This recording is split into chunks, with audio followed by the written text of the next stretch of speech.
Jadi minggu lepas, saya telah menyiapkan sebahagiannya pelekap motor untuk basikal elektrik versi 4 dan sedang menunggu takal-takal sampai. Jadi sejak itu, saya mula membuat semua bahagian lain untuk pelekap motor. Sekarang kerana plat-plat pelekap motor perlu dipisahkan dengan sempurna dan juga selari dengan sempurna disebabkan terdapat galas yang dipasang di dalamnya dan juga satu aci yang melaluinya. Saya perlu membuat beberapa spacer yang menjarakkan kedua-dua plat itu tepat 43mm. Nasib baik datuk saya memiliki mesin pelarik.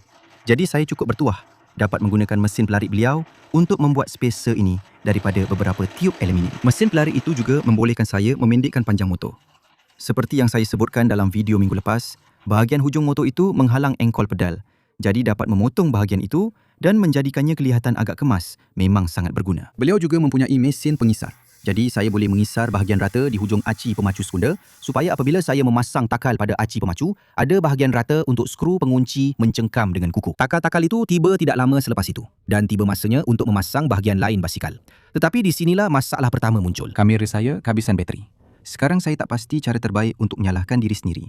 Tapi saya memang patut sangat menyalahkan diri sendiri sekarang. Saya pada dasarnya memutuskan untuk membawa basikal itu untuk ujian ringkas. Dan ya, takal itu gagal dan saya langsung tiada rakaman tentang kerosakannya. Jadi, apa yang berlaku? Sebenarnya saya tergesa-gesa dalam reka bentuk untuk cuba siapkannya dalam masa seminggu. Kalau awak pernah tonton video takal tu, saya sebenarnya buat 2 versi dalam 1 minggu dan saya terlepas pandang satu kesilapan reka bentuk yang sangat mudah. Beginilah rupa salah satu jejari takal sebelum ia patah.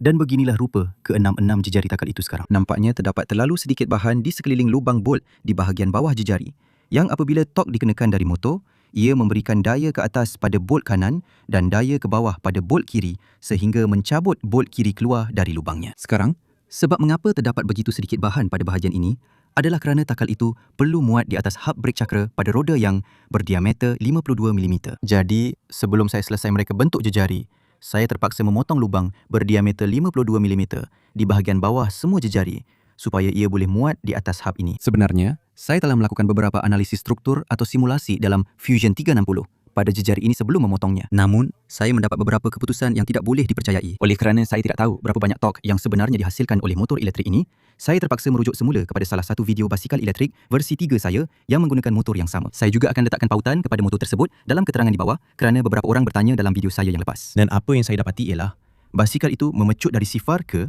30 batu sejam atau 13.4 meter sesaat dalam kira-kira 12 saat. Ini memberikan pecutan kira-kira 1.2 meter sesaat kuasa 2.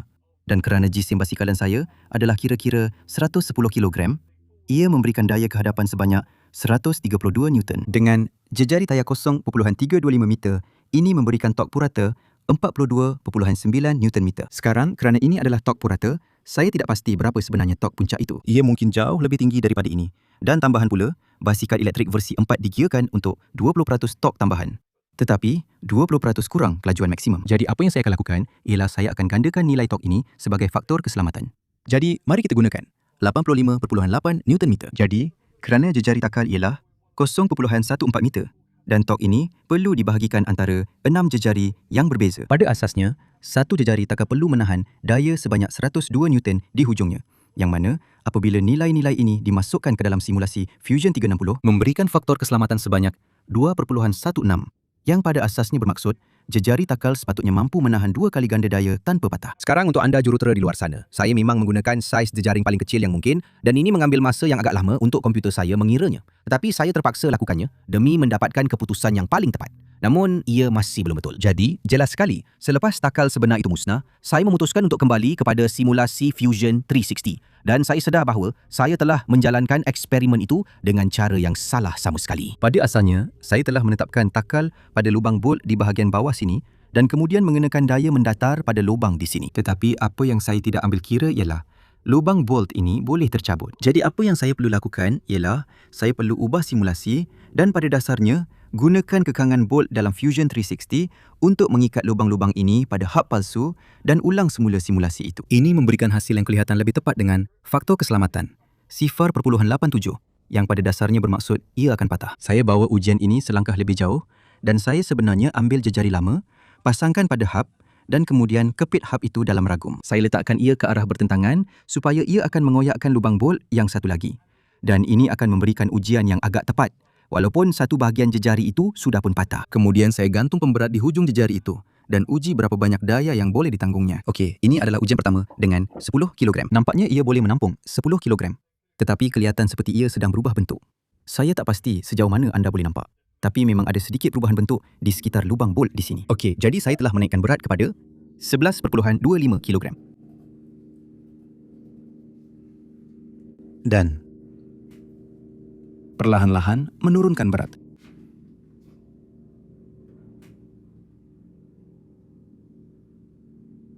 Dan teka apa? Mereka gagal pada 11.25 kilogram, iaitu kira-kira 110 Newton daya yang juga hanya sedikit lebih tinggi daripada ramalan Fusion 360. Jadi saya terus mereka beberapa jejari takal. Baru yang bukan saja mempunyai lebih banyak bahan di sekeliling tempat lubang bol, malah lubang bol itu juga diletakkan lebih jauh antara satu sama lain untuk mengurangkan jumlah tegangan dan daya mampatan apabila ia dikenakan kilasan. Saya juga mereka bentuk dan memotong satu cincin aluminium yang akan menguatkan bahagian takal yang dicetak 3D itu. Tetapi sebelum memotong semua bahagian dan memasang takal itu, saya memutuskan untuk mengulangi ujian struktur yang sama dengan mengepit jejari takal baru itu pada ragum dan menggantung beberapa pemberat padanya. Dan ia berjaya menahan 20 kilogram tanpa bergerak, walaupun selepas beberapa hentakan dari tukul saya. Hari-hari berikutnya dihabiskan dengan memotong, mengetap dan membengkok semua bahagian takal baru serta mencetak bahagian profil gigi yang dicetak 3D menggunakan pencetak 3D baru saya yang dihantar oleh Anycubic. Ia adalah model pencetak Chiron terbaru mereka. Saya rasa saya sebut dengan betul. Dan setakat ini, ia memang bagus. Ia mempunyai platform binaan yang sangat besar dan beberapa ciri menarik yang pencetak Creality CR10 lama saya tidak ada. Saya baru sahaja mencetak beberapa benda dengannya, jadi saya belum boleh beri penilaian yang pasti. Namun, saya akan letakkan pautannya di bahagian deskripsi di bawah. Jadi, pergi lihat jika anda berminat dengan pencetak baru. Takal itu kemudian dipasang pada roda dan kemudian dipasang pada basikal dan ia sudah bersedia untuk satu lagi ujian tunggangan. Tetapi, sudah tentu kali ini saya akan merakamnya.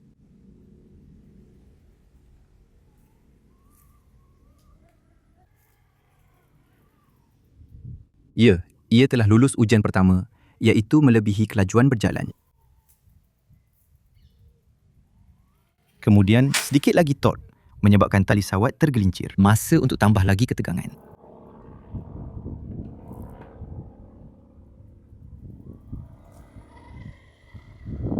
Saya kemudian perlahan-lahan menambah input pendikit setiap kali untuk melihat bagaimana takal itu berfungsi. Dan nampaknya, ia bertahan dengan baik.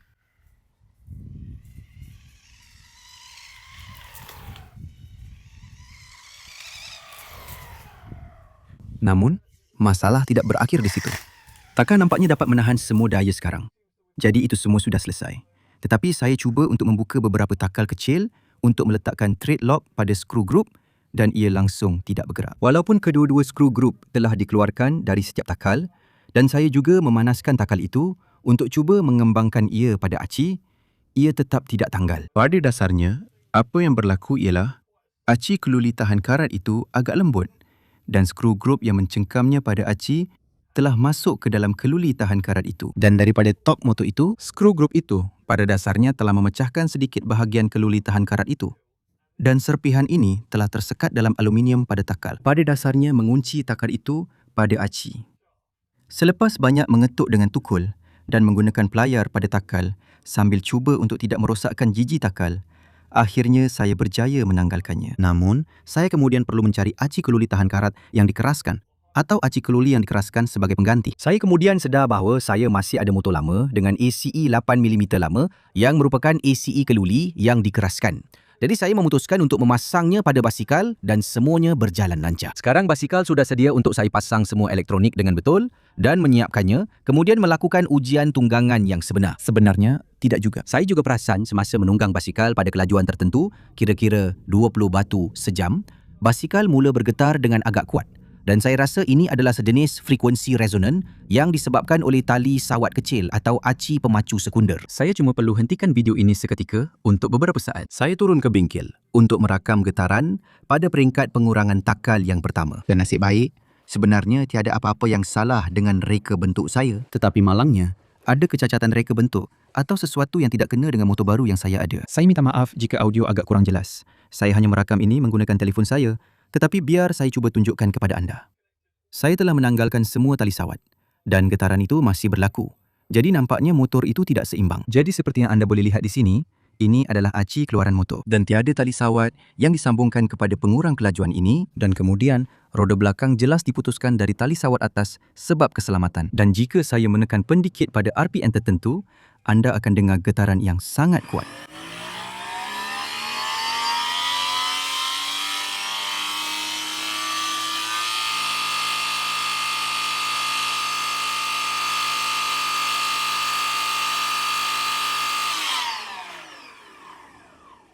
Sekarang saya tidak pasti bagaimana saya akan memasukkan video ringkas yang saya rakam dengan telefon saya ini ke dalam video utama, kerana saya rasa saya sudah terangkan yang saya akan kembali kepada tetapan takal tunggal yang lama. Tetapi sekarang saya telah dapati bahawa ia adalah motornya. Jadi saya perlu cuba selesaikan itu dengan motor. Dan sebenarnya reka bentuk saya dengan plekap motor itu memang okey. Jadi kita mungkin masih okey dengan setup dui takal tok tinggi dengan pengurangan kelajuan. Apa-apa pun, cukuplah bercakap tentang ini. Mari kita kembali ke video utama. Saya agak tergoda untuk jalankan tali sawat utama terus dari motor. Jadi buang sistem dui takal pengurangan. Tapi itu akan menghapuskan keseluruhan idea untuk dapatkan banyak torque pada basikal elektrik ini. Dan video saya minggu lepas akan jadi sia-sia sebab saya kena buat semula keseluruhan tapak motor. Jadi itulah perkembangan saya dengan basikal elektrik ini. Saya tak pasti apa yang perlu saya buat seterusnya. Saya harap analisis keseluruhan tentang takal serta kerosakan strukturnya menarik minat anda. Saya perlu berundur seketika dari keseluruhan projek ini dan fikirkan lagi apa yang akan saya lakukan seterusnya. Saya lebih rela lakukan begitu daripada terus maju satu langkah ke depan, kemudian dua langkah ke belakang lagi. Jadi saya mahu luangkan sedikit lagi masa untuk cuba mereka bentuknya dengan betul. Saya memang ada cakap dari awal projek ini yang saya tak akan tergesa-gesa. Tapi keterujaan nak ada basikal elektrik tu buat saya tak sabar. Dan akhirnya saya terburu-buru juga. Saya juga perlu maklumkan yang tiada video minggu depan. Saya nak mula kembali buat video projek penuh setiap 2 minggu sekali. Atau lebih kurang macam tu. Terutamanya sebab saya terpaksa kerja hujung minggu untuk cuba siapkan projek-projek ni. Sebab biasanya ambil masa sehari 2 untuk narasi dan kemudian edit video supaya siap untuk dimuat naik. Jadi saya cuma ada lebih kurang 3 hari bekerja je untuk mengerjakan satu projek. Yang memang tak cukup untuk buat video berdurasi panjang, terutamanya dengan pelbagai projek yang saya nak buat. Jadi saya memang tak sabar nak luangkan seminggu 2 yang betul-betul fokus pada satu projek, kemudian edit, siapkan projek tu, pastikan semuanya berfungsi dan lepas tu muat naik ke YouTube supaya korang tak perlu tengok banyak sangat kegagalan saya. Saya tetap akan sebut bahagian-bahagian bila ada yang gagal. Tapi daripada buat satu video penuh pasal tu, saya akan jadikan ia sebagai segmen kecil dalam video sebab saya rasa penting untuk saya tunjuk kesilapan yang saya buat. Tapi saya memang teruja nak luangkan lebih masa pada setiap projek. Saya juga ada beberapa kolaborasi yang akan datang dalam beberapa minggu lagi. Jadi mungkin tak lama sebelum video seterusnya keluar. Mungkin dalam 2 minggu atau lebih. Jadi, saya bukanlah berhenti sepenuhnya buat video mingguan. Saya cuma nak cakap yang saya takkan tergesa-gesa siapkan projek hanya untuk keluarkan video mingguan kalau projek tu belum siap dan tak menjadi. Jadi, kalau anda tak nampak video daripada saya pada hari Jumaat, jangan risau. Saya cuma ambil masa lebih lama untuk siapkan sesuatu projek. Jadi, nantikan kerjasama-kerjasama yang saya akan buat nanti. Untuk basikal elektrik pula, projek itu belum terkubur lagi. Cuma mungkin saya perlu luangkan sedikit lagi masa untuknya. Dan saya ingin ucapkan terima kasih banyak kerana menonton.